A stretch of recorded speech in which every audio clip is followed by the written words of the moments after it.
this idea of how do you quickly scale, how do you have a technique that gets you to scale is very important.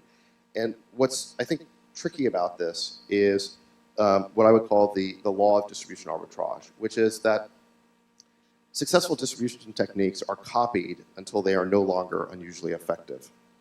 Okay, so if you think about SEO, the first people to use that technique got a lot of traffic from Google.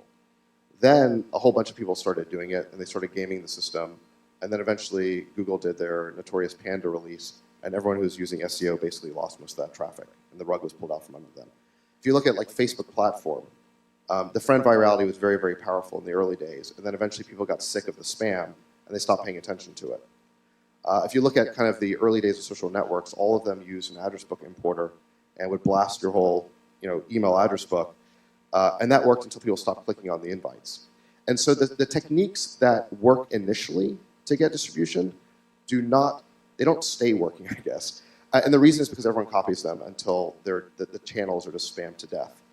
And so what this means is that typically, if you're going to have a breakout startup, you've really got to think about how you're going to innovate on distribution, not just product, right? And the biggest mistake I see these days that I see brilliant startup founders who are brilliant product people, and they've really thought about their product, but they haven't really thought about how they're going to make it grow.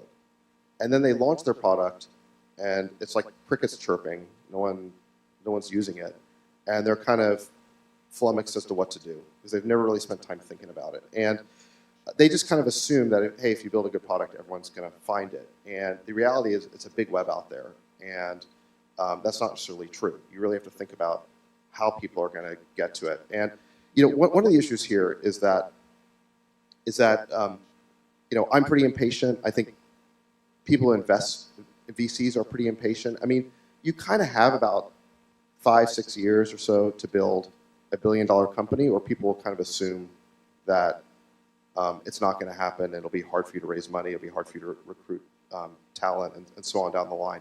And so, if you're going to build that much value in such a short amount of time, you've got to have some really unusually effective way of getting lots of users really fast.